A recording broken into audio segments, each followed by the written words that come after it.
Afinal de contas, Lázaro e o rico é uma história, uma parábola, para onde a alma do cristão vai quando morre. Vamos dar também uma visão bíblica. Será que existe purgatório e o que seria esse tal chamado sono da alma? Meu nome é Jânio e esse canal é Afirmando as Escrituras.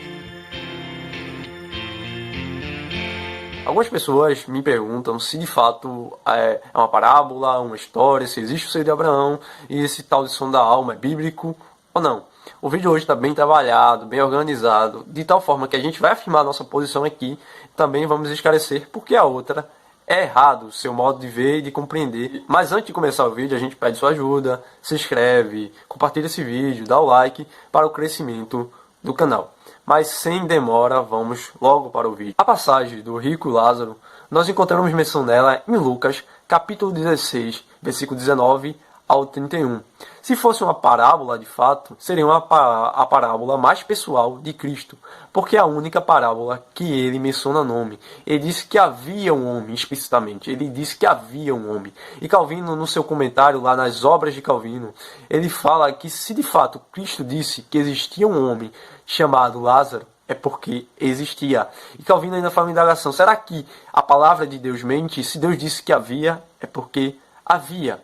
Existia um homem chamado Lázaro. Ele também menciona os pais da igreja que criam e defendiam essa posição. Alguns dos pais da igreja que defendiam essa posição eram Ambrósio, Tertuliano, Irineu, Orígenes, Cipriano, Jerônimo. Falaram dela não como uma parábola, mas como uma história. Os pais da igreja, aqueles que estavam mais perto, aqueles que estavam mais envolvidos no início da igreja, defendiam não como uma parábola, mas como uma história. Quando um cristão morre, é normal a gente ficar triste, a gente ficar por causa da falta que a pessoa faz na nossa vida.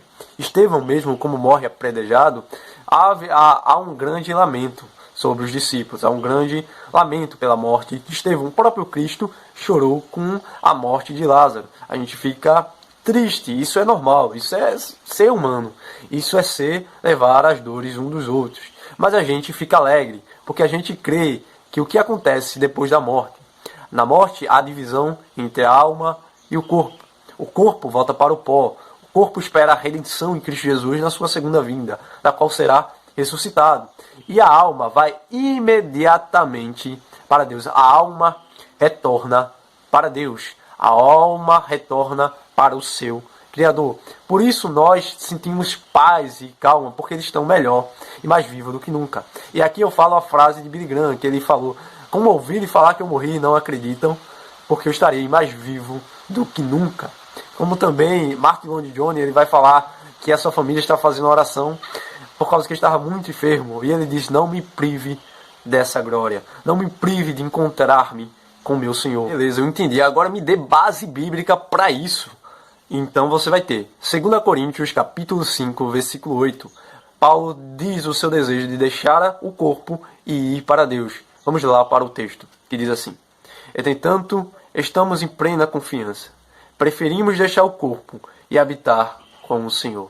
Paulo estava falando que a morte era lucro, porque ele retornaria para Deus, preferindo deixar o corpo e voltar-se para o Senhor. E outro texto muito claro sobre essa posição de Paulo é lá em Filipenses capítulo 1, versículo 23, que Paulo diz assim: ora, de outro lado, estou constrangido, tendo o desejo de partir, estar com Cristo, o que é incomparavelmente melhor.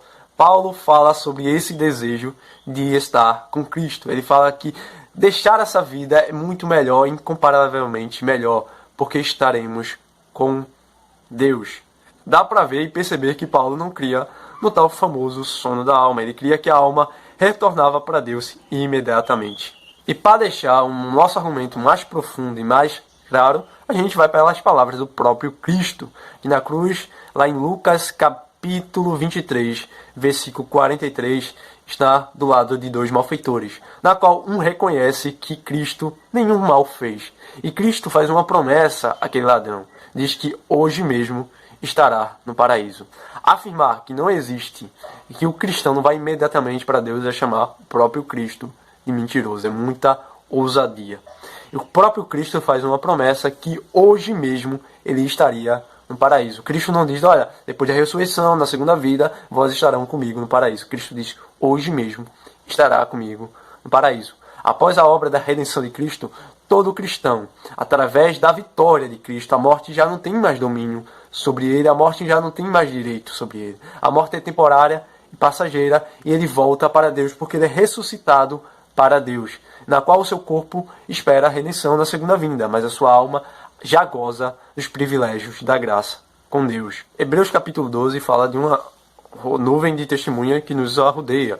Ele também vai falar que Cristo é o autor e o consumador da nossa fé. E em Hebreus capítulo 12, versículo 23, ele fala que é uma hoste de anjos, uma hoste celestial, e também ele vai falar sobre justos aperfeiçoado. E também lá em Apocalipse capítulo 6, versículo 10, vai falar sobre os mártires que clamam a Deus. E diz assim a palavra de Deus: clamaram em grande voz, dizendo, até quando, ó soberano Senhor? Tu és verdadeiro. Não julgarás nem vingará o nosso sangue do que habita sobre a terra. Eu mencionei esse versículo para defender não apenas que aos santos, aos mártires no céu clamando por justiça a Deus, mas também que eles têm consciência. Porque lá eles têm consciência. Eles clamam a Deus por justiça. Eles clamam que Deus responda às suas petições. Eles clamam a Deus. Nós no céu teremos consciência, teremos conhecimento. Nós ganharemos de fato um novo corpo. E é aí que muita gente erra. Pensa que a gente vai receber uma amnésia, a gente vai esquecer de tudo. Mas na verdade, a gente vai ganhar um novo corpo, mas a identidade de quem é Jânio, das suas lutas, das suas batalhas, eu vou ter. Eu não vou perder. Lá em Apocalipse 14, 13, fala assim: então ouvi uma voz do céu dizendo, escreve, bem-aventurados os mortos, que desde agora morrem no Senhor. Se diz o Espírito, para que descanse de suas fadigas, pois as obras o acompanham. O texto fala sobre um descanso no Senhor, um descanso que os mortos que morrem em Cristo aproveitam e desfrutam. Ele também fala que as suas obras os acompanham, as suas memórias, a sua identidade o acompanha. Sustentar que lá no céu nós não vamos ter consciência errado, já que nenhuma passagem afirma tal preposição. Afirmar que as almas vão imediatamente de Deus não significa que existe purgatório. Não há base bíblica para purgatório. O purgatório é defendido pelo livro apócrifo, lá em Macabeus, e também alguma interpretação errada lá no livro de Timóteo. O texto não afirma nada que o amigo de Paulo, Oníforos, tinha morrido, ou de fato, e se morreu, é como se eu morresse, alguém orasse pela minha casa, orasse pela minha parentela, isso não significa nada. Isso 1 Coríntios capítulo 3, versículo 15, fala sobre obras queimadas e aprovadas. Nossas obras são provadas depois que nós morremos.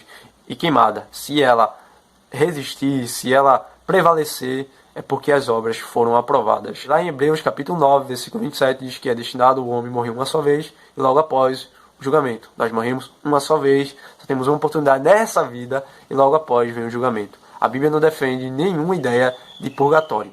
Mas como a gente prometeu, a gente também vai dar uma base bíblica, porque a doutrina do som da alma é errada. Eles usam um texto como Mateus 9, 24, a filha de Jairo, a qual havia morrido, e Cristo vai para curar. A menção do versículo fala que ela adormeceu, Cristo diz que ela adormeceu.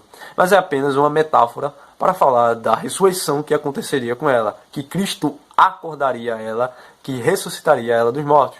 Essa mesma menção acontece lá com Lázaro, em João 11, 11, que Cristo diz, ele adormeceu, mas logo nos versículos a seguir, Cristo fala de fato que ele tinha morrido, e que Cristo ressuscitaria e acordaria ele. Um dos versículos que eles usam para defender também é Atos, capítulo 7, versículo 60, que vai falar sobre Estevão, morreu, mas depois ele vai mencionar que ele adormeceu.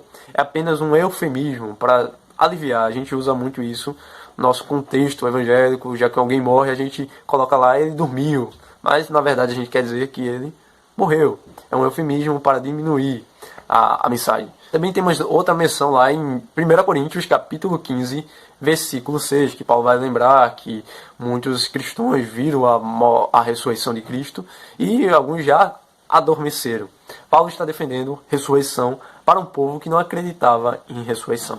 Havia um povo lá em Coríntios que não acreditava que era apenas essa vida, morreu, acabou, não tem nada de outra vida, segunda vida, só tinham essa vida e tinha que aproveitar. Paulo defende que alguns irmãos já viram o Cristo, o próprio Cristo, ressuscitar, e esse seria o fundamento para que nós também venhamos ressuscitar. É o fundamento para que o cristão venha ressuscitar, porque Cristo ressuscitou, nós também ressuscitaremos. E ele faz um eufemismo dizendo que muitos já dormem, muitos já morreram. Toda a menção que a palavra dormiu e adormeceu mencionado na Bíblia é apenas um estágio temporário, um estágio rápido, na qual esperar a ressurreição de Cristo, que Cristo vai ressuscitar dos mortos, é apenas um estágio temporário. Não, a morte é apenas uma passagem, que ela não tem mais domínio sobre o cristão, esperando a ressurreição de Cristo. E apenas, toda vez que é usada, é como uma metáfora, um eufemismo para aliviar a mensagem. Vamos falar sobre os salvos do Antigo Testamento. Como eles eram salvos, os salvos do Antigo Testamento. Como, aonde e para onde ele ia. Devemos ter menção que a história do Lázaro Rico acontece antes da obra consumadora de Cristo. Certamente foram para o seio de Abraão, antes da obra realizada de Cristo na cruz do Calvário. Muitas menções sobre os salvos indo de volta para Deus, como Enoque lá em Gênesis capítulo 5, versículo 24, que Deus toma para si, como Elias lá em 2 Rei, capítulo 2, versículo 11, que diz que o redemoinho, não a carruagem, um vigia na terra, o redemoinho leva ele para os céus. O próprio Moisés e Elias aparecem para Cristo lá em Mateus 17, 3. Eles aparecem transfigurados, qual estão os apóstolos também, Pedro, Tiago e João, na qual contemplam e vê, e eles não sabem nem o que falar, mas eles estão com Cristo, eles estão já transfigurados, certamente, e já voltaram para Deus. Em Mateus capítulo 22, versículo 32, Deus fala que não é Deus dos mortos, é Deus dos vivos. Ele menciona os 3 patriarcas, Abraão, Isaac e Jacó. Porque eu não sou Deus dos mortos, mas eu sou Deus dos vivos. E Abraão, Isaac e os patriarcas, aqueles que correram, os heróis da fé, certamente estão com Deus, certamente estão regozijando já com Deus. O rico e Lázaro também faz uma menção. E aqui vem o que acontece com os ímpios, o que acontece de fato com os ímpios. Será que eles deixam de existir e eles vão também para o castigo? A história do rico e Lázaro faz menção sobre isso, o rico sendo atormentado. Após a morte, os ímpios serão atormentados, a sua alma será atormentada. Mas o castigo eterno será por completo na segunda vinda de Cristo. Eles já desfrutam do castigo, o castigo já está sobre eles, já estão sendo atormentados. E não adianta rezar pelo ímpio que está sendo castigado, já que nenhuma reza, isso seria perda de tempo, perda do seu tempo, do seu dinheiro. Não adianta fazer indulgência, porque os mortos serão julgados, como diz lá em Hebreus capítulo 9, versículo 27. Vindo uma só vez a morte, depois vem o julgamento. Só temos uma vez. Isso tira toda qualquer esperança de também encarnação. Morremos uma só vez e vem o julgamento, vem a condenação, e aí seremos provados se as nossas obras é aprovada, e se não, a mente será atormentada até a segunda vida, qual castigo será por completo. Defender, nós devemos pregar nesta vida. Eu vou deixar algumas mensagens aqui, algumas passagens, para você se aprofundar sobre esse assunto. Nós terminamos o vídeo por aqui e agradecemos a sua paciência de ter ficado até o final. São muitas coisas que falar, por isso que o vídeo ficou grande. Mas a gente quer trabalhar com tudo, explicar bem explicado sobre esse assunto, sobre essa doutrina da qual a gente, nossa alma, retorna para Deus. Deixe um comentário o que achou do vídeo, se concorda com isso, se tem alguma coisa a acrescentar, uma coisa a anunciar sobre esse vídeo. Se inscreve, comenta, dá o like, nos ajuda no crescimento desse canal. Deus abençoe a sua vida.